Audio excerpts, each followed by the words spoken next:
কুয়াকাটা ঘিরে গড়ে উঠেছে শত শত চকলেট ও আচারের দোকান। তাক জুড়ে বার্মিজ, চীনা, মালয়েশিয়ান সহ বিভিন্ন দেশের জনপ্রিয় চকলেট ও খাদ্যপণ্যের বাহারি প্রদর্শনী। তবে চকচকে সব প্যাকেটের আড়ালে লুকিয়ে আছে প্রতারণার ফাঁদ। দেখতে বিদেশি মনে হলেও এর বেশিরভাগই নকল পণ্য। যদিও বাইরে থেকে দেখে বোঝার উপায় নেই কোনটি আসল আর কোনটি নকল।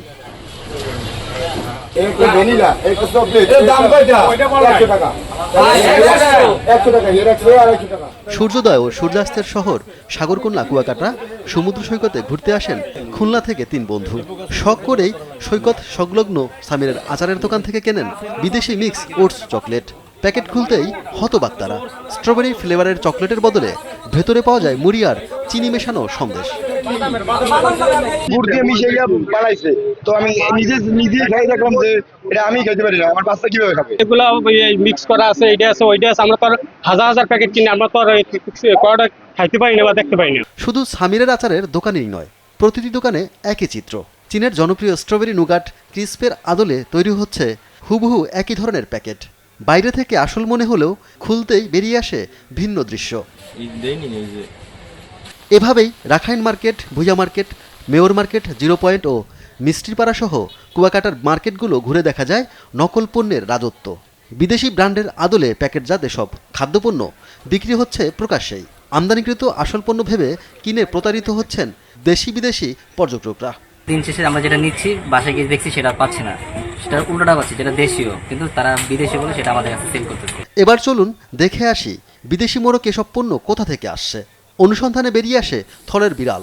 খোদ পটুয়াখালী শহরের উকিলবাড়ি রোডে গিয়ে দেখা যায় সাইনবোর্ডবিহীন একটি টিনশেড ঘরের মধ্যে তৈরি হচ্ছে বিভিন্ন প্রকার চাটনি, আচার ও চকলেট। এই কারখানার মালিকানার সঙ্গেও যুক্ত রয়েছেন বিদেশি চকলেটে নকলে অভিযুক্ত সেই সুহাগ।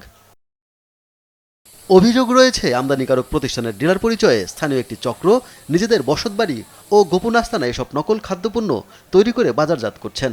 বিএসটি ছিল না, বিএসটি করার জন্য আমি আবেদন করেছি। আমার বাকি কাগজ আছে, পরিবেশ নাই, পরিবেশ করে ফেলবো। খুচরা বিক্রেতাদের অভিযোগ, দীর্ঘদিন ধরে একটি সিন্ডিকেটের নিয়ন্ত্রণে চলছে এই ব্যবসা। তবে ডিএসটিআই কর্তৃপক্ষ বলছেন লাইসেন্সবিহীন কোনো কারখানায় উৎপাদন ও বাজারজাত সম্পূর্ণ নিষিদ্ধ। আর অবৈধ কারখানা ও নকল পণ্য সরবরাহকারীদের বিরুদ্ধে ব্যবস্থা নেওয়ার কথা জানান জেলা প্রশাসন।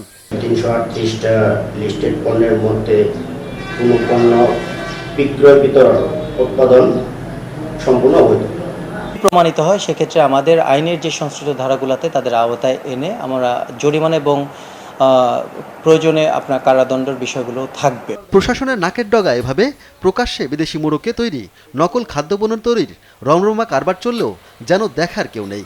পর্যটন শিল্পকে বাঁচিয়ে নকল ভেজালকারীদের দ্রুতই ব্যবস্থা নেওয়ার তাগিদ সংশ্লিষ্টদের। সুব্রত গাইন, নিউজ ডেস্ক, দেশ টিভি।